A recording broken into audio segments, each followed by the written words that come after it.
One day he wakes up and realizes that everything he believed to be of meaning and value had vanished.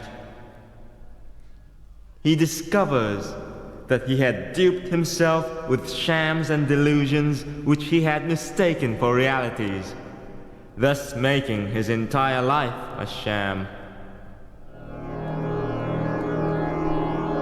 He was flying over an enormous landscape. Below him were mountains and valleys and rivers, which seemed to stretch out like a dream. A beautiful sight. Riding and swaying in the wind, he felt the cool air casting soft ripples over his body. He lands on top of a hill covered with grass, and he dozes off with the smell of damp moss growing on him like a smile.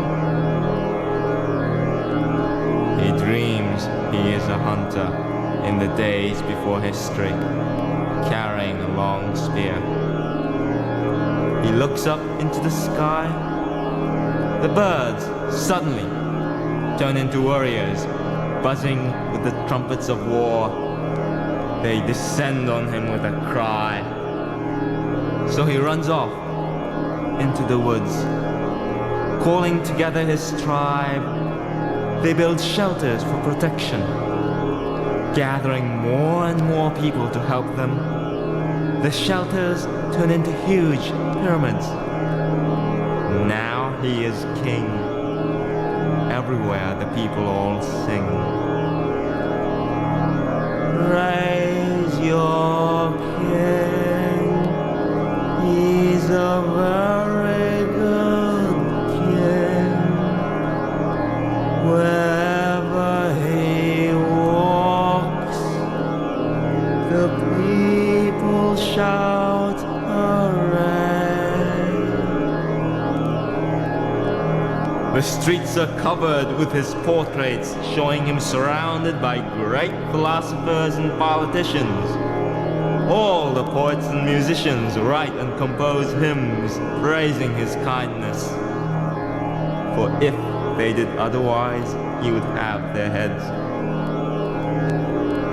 Now, as he was parading down the street, escorted by minstrels and advisors and yes-men and the worst types of greedy moneymakers in the whole kingdom, he saw a beautiful young woman with a shopping basket, going in the opposite direction.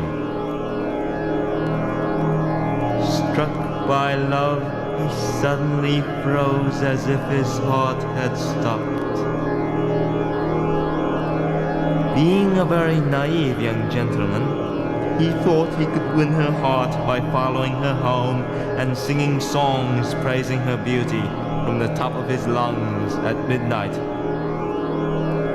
Yet, instead of being answered in return with the sparkling eyes of love, all the people in the neighborhood smothered him with dirt and filth.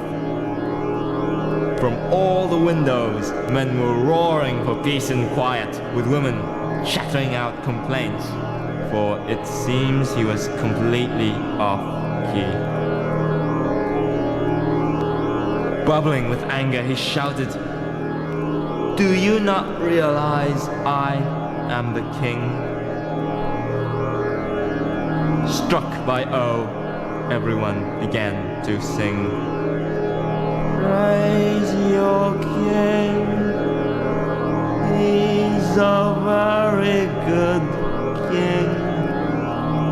Wherever he walks, the people shout hooray. The cheering became so loud and deafening that he had to run away from all the noise. Now everyone threw confetti at him while he was busy trying to find an escape. Strange. Can't find a way out. All around were concrete buildings and huge skyscrapers. He had fallen into a hole in time to arrive in the technological age. Looking in the mirror, he discovers all the stress had made wrinkles all over him. Reduced to an old beggar, he sings the songs of his lost youth.